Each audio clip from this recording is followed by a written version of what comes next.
Hello and welcome to our lecture on Swara. So, the Swara is commonly referred to or commonly known as the alternating current between both of the nostrils. So, a lot of people, it's becoming more well known these days with yoga becoming so popular. But for those of you who aren't aware of this knowledge, it's very practical, but it also has a lot deeper implications as well. But the basics of the practical and most gross side is you can see reflected in your breath. Your nostrils dominate every 60 to 90 minutes or so, depending on a lot of factors. But we don't really breathe out of the nostrils with the same dominance. So every 60 to 90 minutes, either the right or the left will be more dominant than the other. And so this has a lot of implications and a lot of uses within the yogic practices, and it traces this knowledge much deeper than just the nostrils, because it has everything to do with the deeper energies, not only of the sun and the moon and that balance, but also going back to this primordial energies of Shiva and Shakti. And its uses is more or less used to understand when the central nadi, the sushumna, is flowing in order to perfect our practices. So there's a lot involved in this knowledge, and a lot of it is really lost these days. And the deeper aspects, the real secrets, are not openly taught. And so a lot of people out there are talking about this knowledge and saying they're giving out the secrets of this knowledge, but truth be told, you really need a long time of practice under a guru who has not only just knowledge of these practices, but actually control over the Ida and the Pingala and Sushumna. I know when I was learning under my guru, learning some of this subject, she simply walked around the room and just through mere intention opened up the Sushumna of everybody in the room, which shows the real power and the real depth of someone who actually understands this subject. And so it's not merely physical manipulation, much as nowadays yoga is very physical and so on. There is a lot of depth to it, prana, and working with it, and having a real teacher working with it. So we're not going to get into those depths today, but I am going to introduce the subject in this lecture and some of the more practical things that I've learned and that we can use in our day-to-day life and start to introduce us to the Swara. And even this basic work is still very useful. It's still very practical, and it's something that will open you up in ways that you may not have thought possible, and it's very easily accessible. So, but there are still cautions with it, and we'll get into that as we go along. And this is part of the reason why I don't just put all my information up on the YouTube, and why I require people to actually look on the site and join the site if they want to learn the full scope of everything that I teach. Because when you learn how to put a lot of this information together, or if you just learn some of the basics, there is great caution and great ability to do harm to yourself or others, depending on how you use it. So some people are more apt to just throw out whatever they want out there, but I'm very cautious with this knowledge, because it takes some time to respect and learn and really get into. But even some of the things I'll be teaching you can use very easily and I'll give you an example. Like somebody, I know a friend who taught some of this information to someone, and this person decided they wanted to be more masculine. So they forced their right nostril to be open, the majority of the time, and that really created a great imbalance and brought up all sorts of energetic and physical disturbances in their system. And it's something that seems simple, but these forces are really prime and fundamental energetics of how our body operates and interfaces with the universe. So it's very important to be careful even with basic things like switching your nostril, and you need proper information and guidance on how to go about that. And so when we look into the practices, this is just an overview of what I'm going to cover in this lecture. We'll be looking at some of the groundwork to use the Swara and to engage with it and its bigger purposes, ultimately really relying in fundamental lifestyle practices, because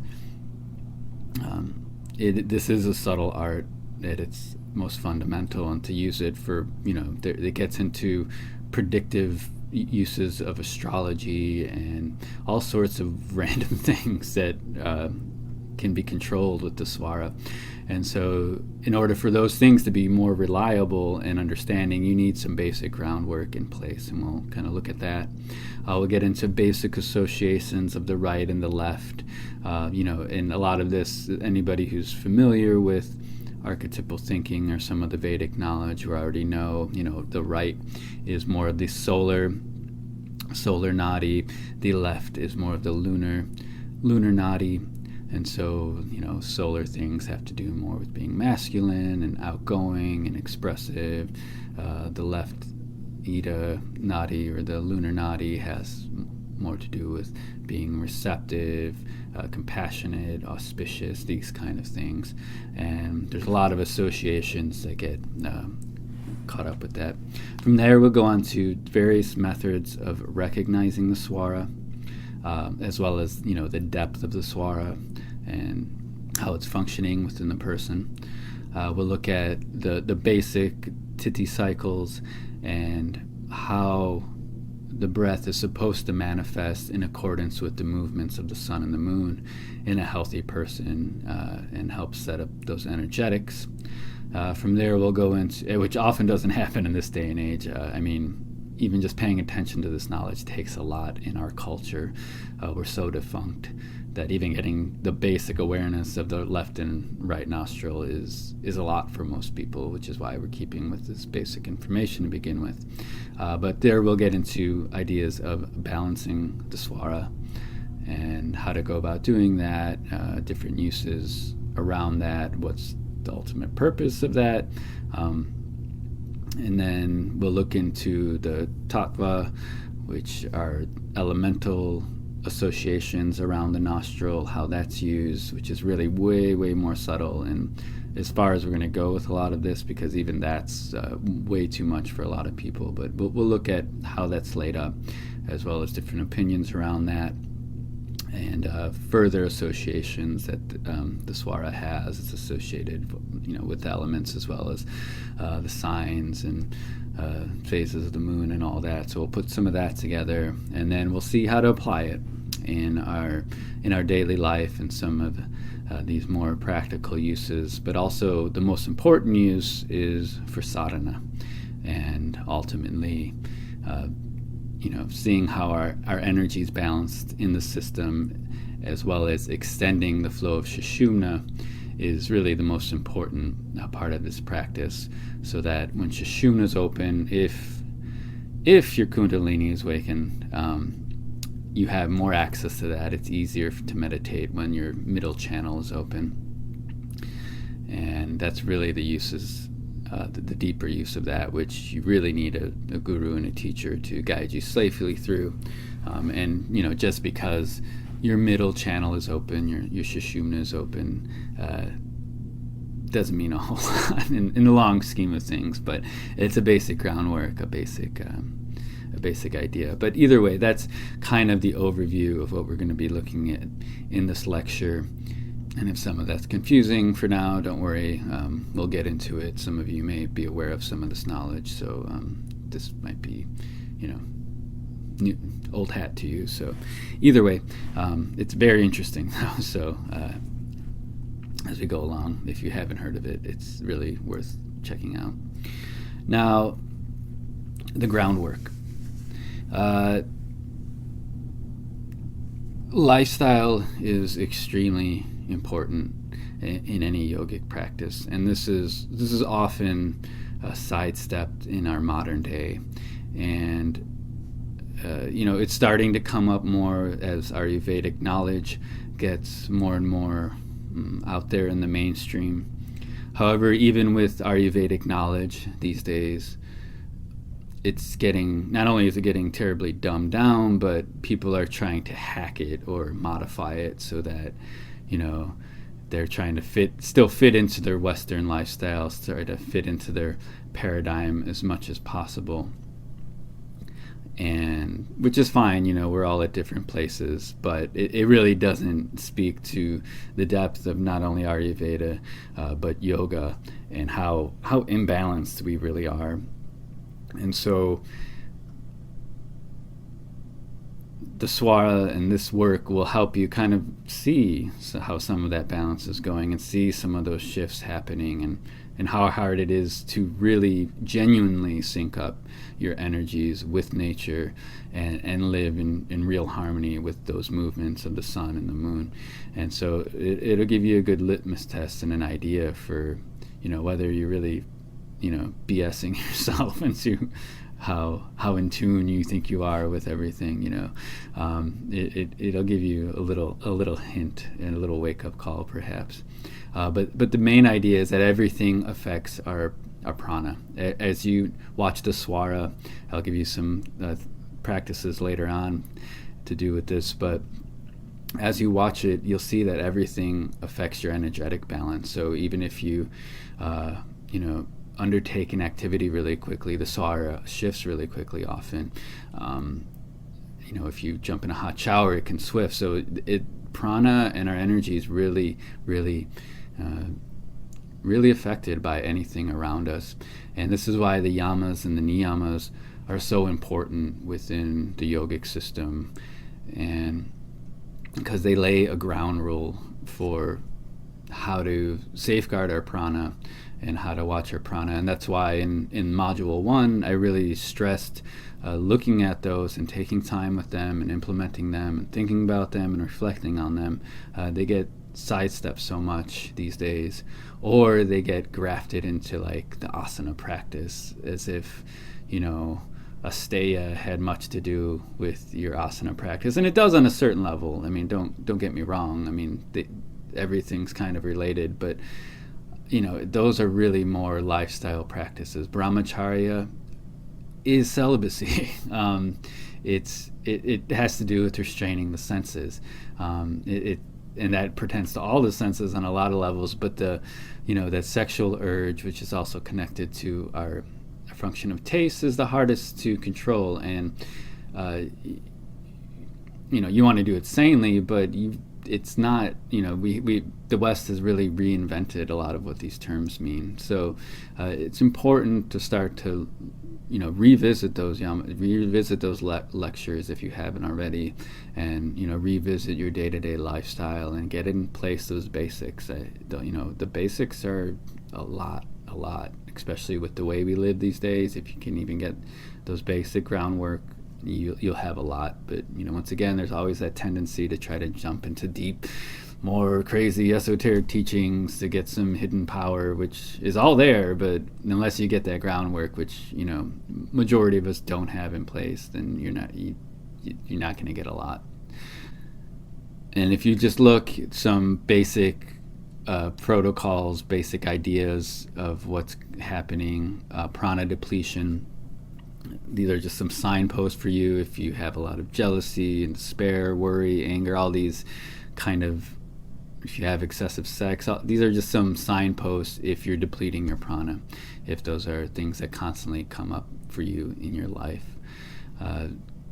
Things that spend prana a lot and lead to that depletion are excessive thought, excessive desire, a lot of physical or mental work, talking too much, singing a lot, stress, all these things that, most of us undertake on a daily basis without really rejuvenating ourselves and taking a lot of time to just, put that aside is spending prana.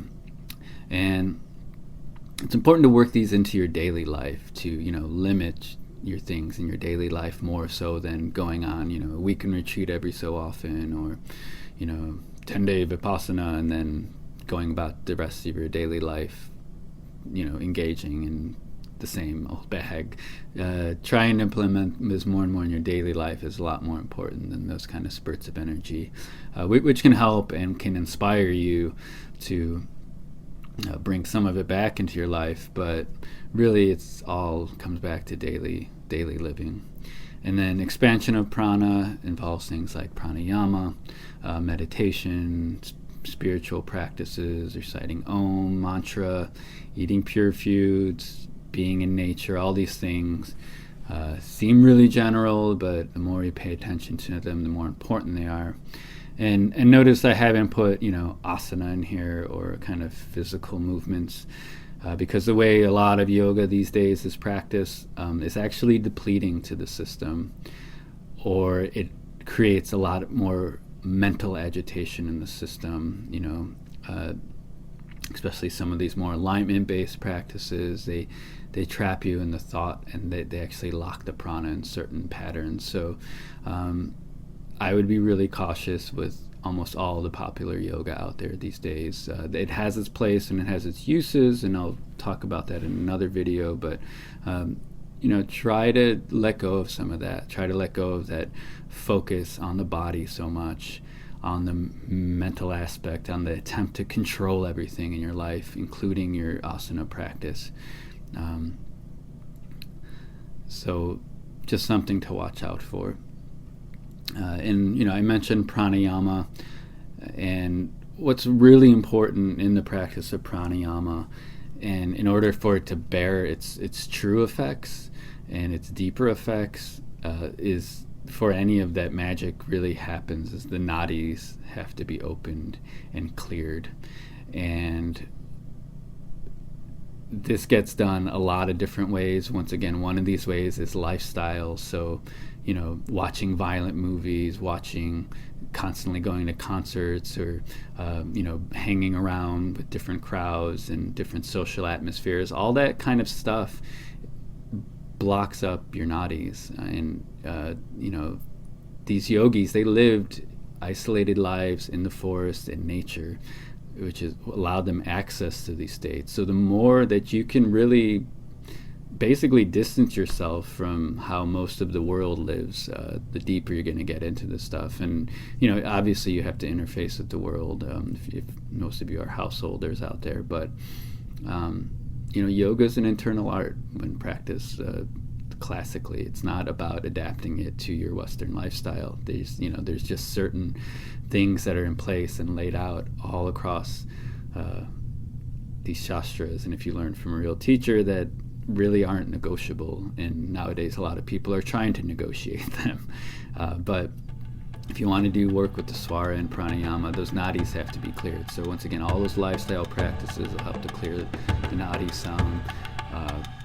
Ayurvedic practices, getting your Agni in order is going to help